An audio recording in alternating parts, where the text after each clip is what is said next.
Now you are looking at me and saying, oh boy, these people are pretty dense, eh? No, they're people just like you and me, except they don't really understand how the real world works. You guys understand much more, and I hope I do too, about how the real world works. You don't know how it works, but you understand more about how it works and how it can be made to work better.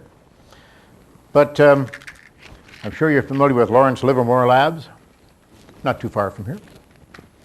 Lawrence Livermore Labs has a bunch of physicists, all PhDs I'm sure, working there, and I got a call from one of them a couple of years back. He said, oh boy, you're $1 million prize. It's won, it's gone, that's it. Say goodbye to it. I said, how come?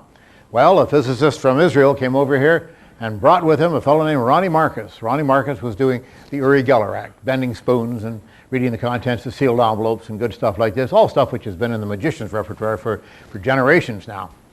And they said, we put him through a test, and he passed.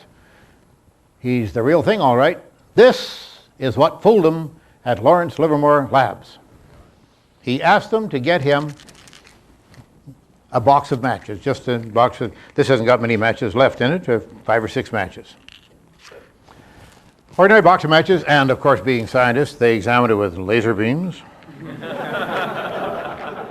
scanned it in infrared and ultraviolet, weighed it to the millionth of a gram, way, way down there, examined each one of the matches very carefully, photographed it, polarized light, the whole thing, everything you can imagine. Complete analysis. Made sure there were no threads, wires, magnets, nothing unusual about it. Came from Morton's Steakhouse. They got it themselves from Morton's Steakhouse. This isn't the original box. That's a sacred element. They probably got it in a glass case with an arrow pointer. And they gave it to Randi Marcus, and he said, well, this is a proof of what we call in the trade psychokinesis, and this is what he did. Wait. Yeah, enough matches. You need a certain number of matches in there. It's not going to work very well. This is what he did. He placed it in the back of his hand like this, and he said to them, whoops, he said, watch. The box will actually begin to rise. Look at this. It's rising. It's actually rising in the back of the hand. And it rose up, and then he said, and then when I relax the psychic power, it sinks back down again. Now, I don't know how it was done.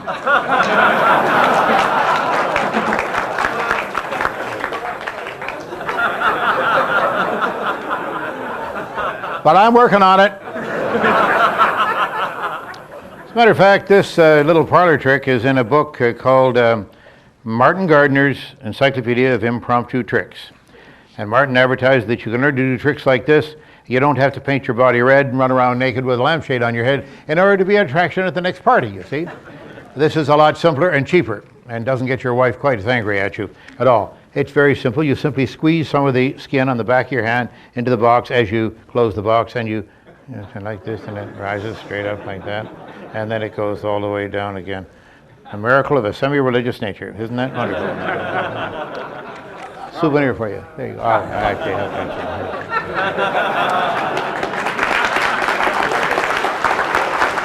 well,